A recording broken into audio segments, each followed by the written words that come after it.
Doing mock drafts is very difficult for me. I begin with one approach conceptually and then I scrap it. I'm not using a simulator. I don't read scouting reports or PFF grades. For better or worse, I've watched these prospects with as keen an eye as I can muster. Please feel free to chime in and let me know what you think of these picks or where you would have gone. Once again, in round one, I have the Ravens selecting cornerback Maxwell Hairston out of the University of Kentucky. This is not a deep draft as far as the cornerback position. If the Ravens don't get one in the first round, there won't be one in the second round for them to get, in my opinion. There are sure to be one or two players that are taken in the later rounds that pan out as starters, but they're difficult to find. I do have another one coming up in my mock that I'm partial to, but you need three quality starters in the NFL these days. The Ravens would have three great starters with the addition of Maxwell. In truth, I am hoping for Tyler Booker to fall to the Ravens. I would take him in the first round. If someone forced me to put money on who the Ravens are taking, if forced, I would predict that the Ravens are going to end up picking in the first round the edge rusher from Boston College. But in this mock, in round one, I'm going with Maxwell Hairston. In round two, I have the Ravens going with outside linebacker, edge, Brandon Swinson out of LSU. Hope to have a video coming out on him in the next few days. Brandon is a legit threat off the edge. Good get off, good hand usage, good lower body flexibility. Offers a different and very needed element to the Ravens' pass rush room. DaCosta said he's got multiple balls in the air. One of them has to be Oweh.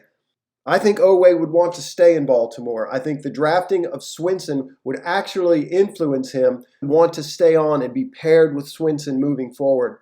In round three, I have the Ravens selecting Miles Frazier, offensive lineman out of LSU. As I mentioned, I would like the Ravens to consider offensive line in the first round.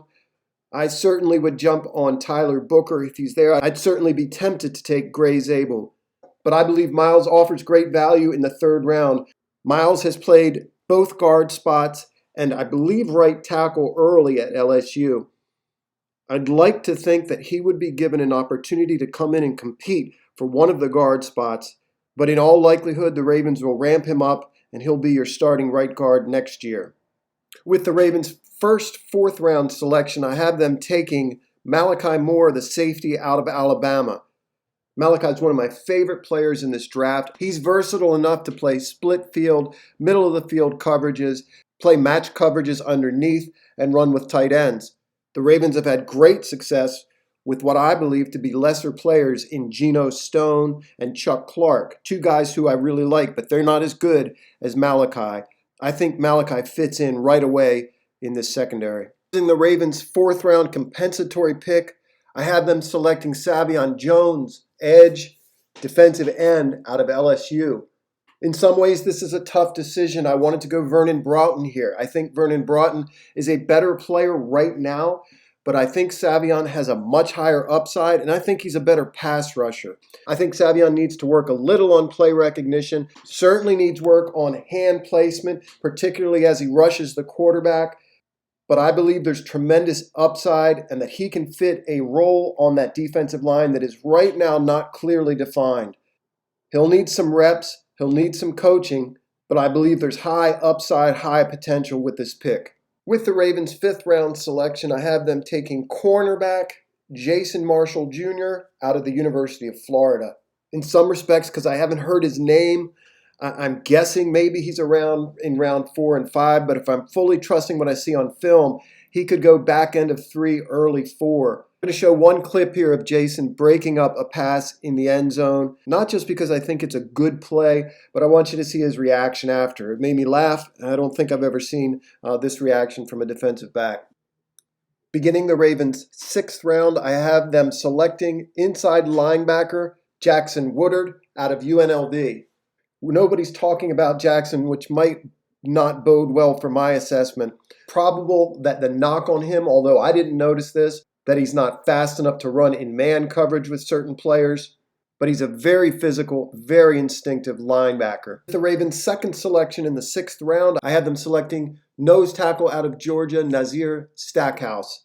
He doesn't have the quicks that Michael has or the pass rush ability. To me, he's a two-gap run-stuffing plugger. I would expect that he sees snaps in rotation this year. With the Ravens' third selection in round 6, I have them taking tight end Ben Urasek out of Georgia. Ben is one of the more well-rounded tight ends I've seen, a very good blocker. Watch his tape at Stanford. Ben shows the ability to stretch the field, run the seam, very good ball tracking skills, very good hands. I think Ben is one of the draft's best kept secrets because he was buried at Georgia. I'm still not convinced the Ravens are keeping Mark Andrews. In any case, I like this pick for the Ravens in the 6th round. I know the expectation would be that the Ravens are going to take a wide receiver somewhere on day 3. I haven't been able to find a wide receiver that jumps out to me as being better than, say, some of the practice squad receivers we have now. That doesn't mean there isn't one. I'm sure that there is. But I left that 4th, 6th round selection open, as well as not addressing the 7th round pick. There are a lot of picks in this draft I like. I do feel very bad that I have not addressed the offensive line adequately. Let me know what you think. I really appreciate that.